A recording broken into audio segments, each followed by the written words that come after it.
Okay, real talk. Stay with me here. What if your body actually ran on a battery? Like an actual visible battery. Right there, floating above your head. Everyone could see your exact energy percentage in real time. Sounds terrifying, right? Except kind of already happening. You just can't see the number. Today, we're treating your actual life energy exactly like a phone battery. Because honestly, the comparison holds up disturbingly well.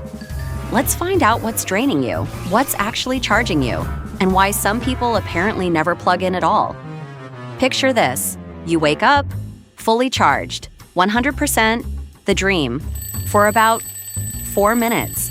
Because the second your alarm goes off, notifications start hitting you like little energy taxes. Text from your mom, Slack ping from work, a group chat that's somehow already arguing about brunch plans at 7 a.m.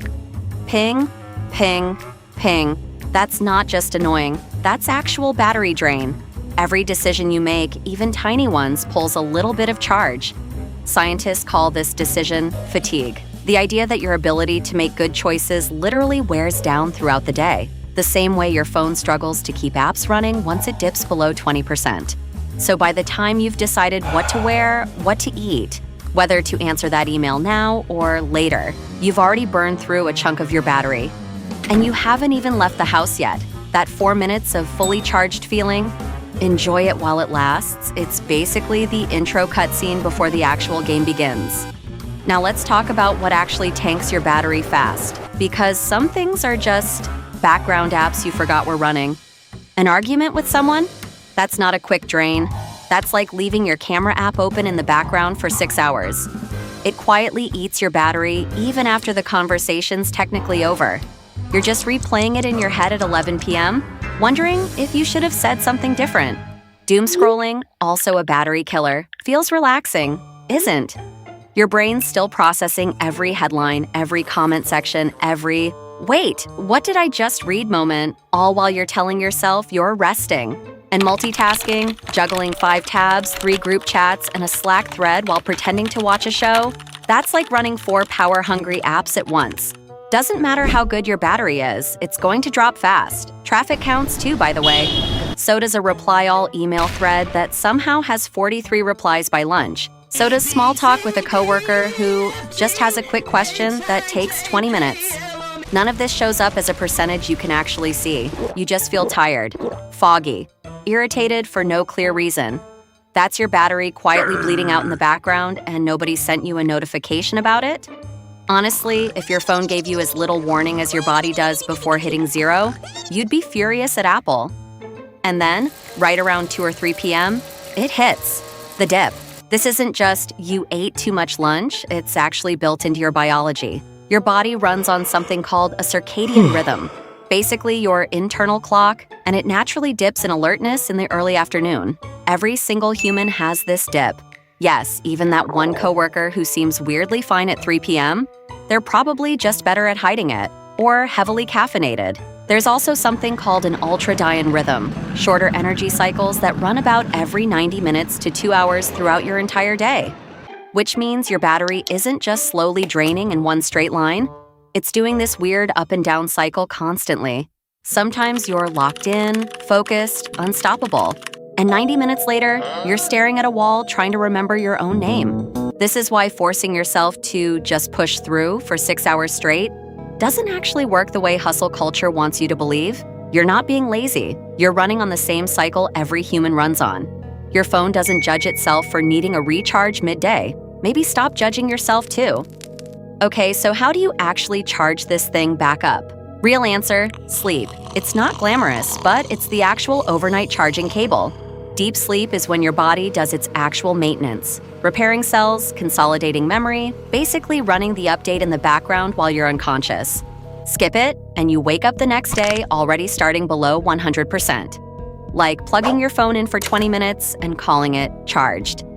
Coffee? That's a quick charge. Works for a bit. Doesn't actually replace real rest, it just tricks your brain into ignoring how tired it already is. Kind of like those sketchy fast chargers that heat your phone up and probably shave years off the battery's actual lifespan. A nap? Also a legit quick charge. 20 minutes, boom, functional again. Anything longer and you risk waking up groggier than before, which is basically your battery glitching mid-charge.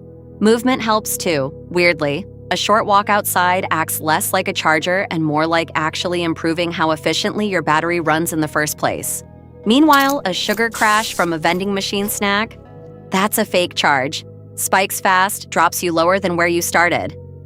And here's the thing, hustle culture conveniently leaves out. You can't just stay plugged in 24/7 and expect that to work either. Answering emails at midnight isn't charging. That's just leaving the charger in without ever actually unplugging to live your life. Overcharging a battery constantly, without ever really resting, is exactly how you wreck its long-term capacity. Same deal with you. Now here's where the metaphor gets a little dark, because phone batteries don't just drain daily, they degrade permanently over time. Every single charge cycle very slightly reduces the maximum capacity. That's why your 3-year-old phone that used to last all day now dies by 2 p.m. even when it's sitting at 100%. Your actual body does something eerily similar. Chronic, ongoing stress, not just one bad day, but months of it, floods your system with cortisol, and over time that genuinely does wear down your baseline energy. This is basically what burnout is. It's not just really tired. It's your battery's maximum capacity shrinking. So even a full night's sleep doesn't get you back to where 100% used to feel like. And just like a phone battery, you don't usually notice it happening day to day. You just slowly realize you used to be able to do way more before you felt drained. And now you hit the wall by early afternoon, no matter what you do. The scary part, a lot of people just accept this as getting older or that's just adulthood, when really it's a maintenance problem, not an inevitable one. So what actually protects your battery health long-term? Basically, airplane mode. On purpose, turning off notifications after a certain hour, actually saying no to plans when you're already at 15%, taking a real lunch break instead of eating a sandwich over your keyboard while replying to emails. All of that is you deliberately reducing background app usage before you hit 0, instead of waiting for the crash to force it on you. It's not about being lazy or less committed. It's just basic battery maintenance. Your phone gets a low power mode automatically at 20%. You have to actually choose to give yourself one. Here's the one place the metaphor actually breaks down. In a good way. A phone battery only ever degrades. That's it. One-way street. You? Not stuck with that. Real rest, therapy, moving your body, actually fixing chronic stress instead of just pushing through it. All of that can genuinely restore your baseline capacity over time, something no iPhone has ever been able to do. So maybe the real upgrade isn't a better phone. It's actually treating your own battery like it matters just as much.